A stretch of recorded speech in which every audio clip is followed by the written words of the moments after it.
Hey, we about to watch this anime creepy story. It's called Trick or Treat Story Anime. So let's get to it.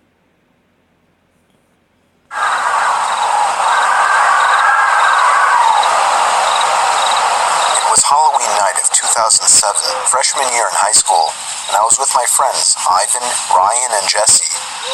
We were all dressed as the Super Mario characters. I was Luigi since I was the second tallest. Ivan was Mario since he's short and buff. Not that Mario is buff. Jesse was Waluigi because he's freakishly tall and skinny, and Ryan was Wario because he's just really fat. So they were the perfect group costumes for us. We live in a very non-congested suburban neighborhood with a decent amount of space in between houses. On Halloween, that's the worst thing ever. Less bang for your buck.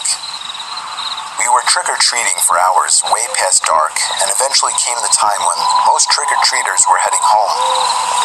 My feet started to hurt, and I had to constantly switch arms for holding the now 10-pound pillow sack of candy, but we planned on going until our bags were completely full.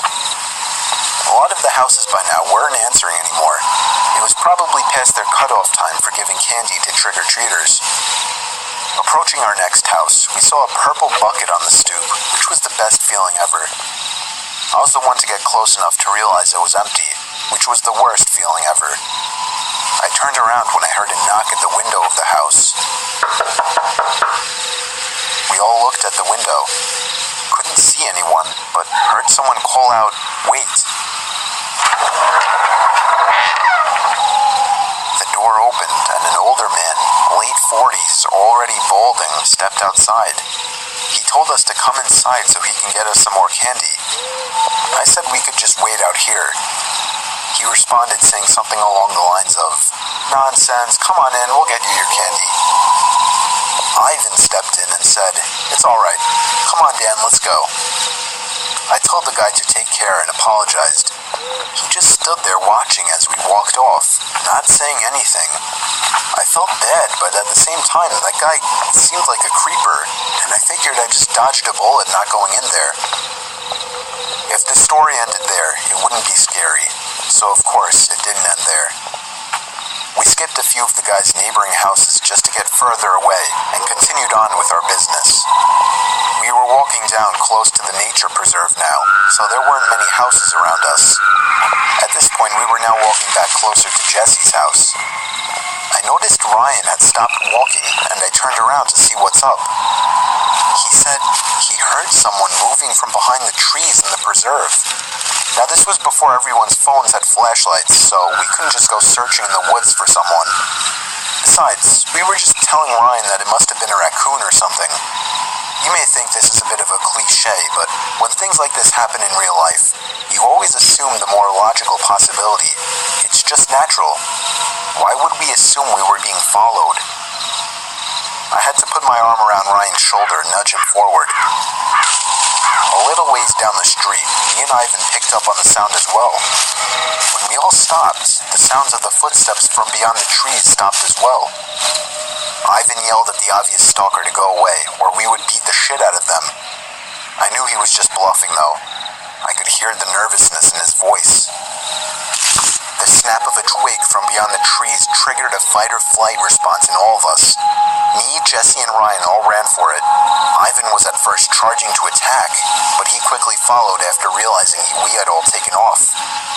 We ran down the dark street, and we all noticed the sounds of at least 2 or 3 pairs of footsteps crushing the twigs and leaves in the woods.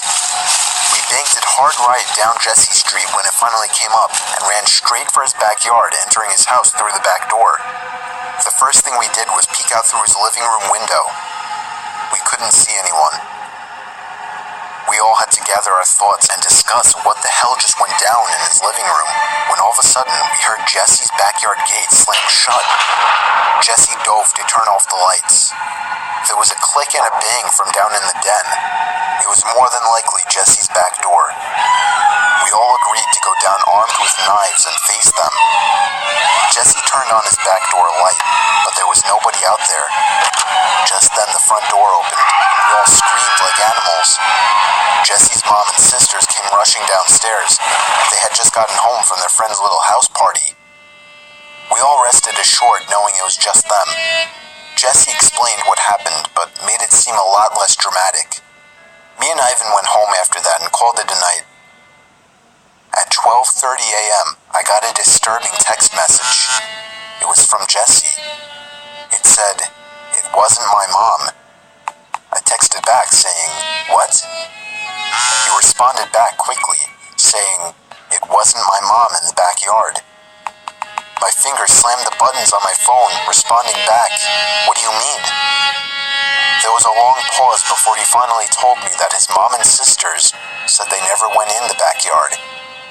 I told him to immediately check the backyard from his upper deck. He had already done just that. He also told his mom everything, and she had already called the police. They didn't find anyone back there, but Jesse did mention the guy who invited us in while trick-or-treating. Nothing ever became of that, and nothing ever happened at Jesse's house again after that one Halloween night.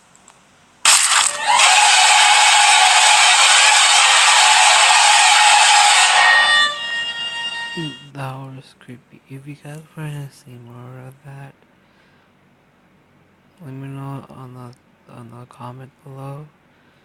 And yeah, so see you guys in my next video.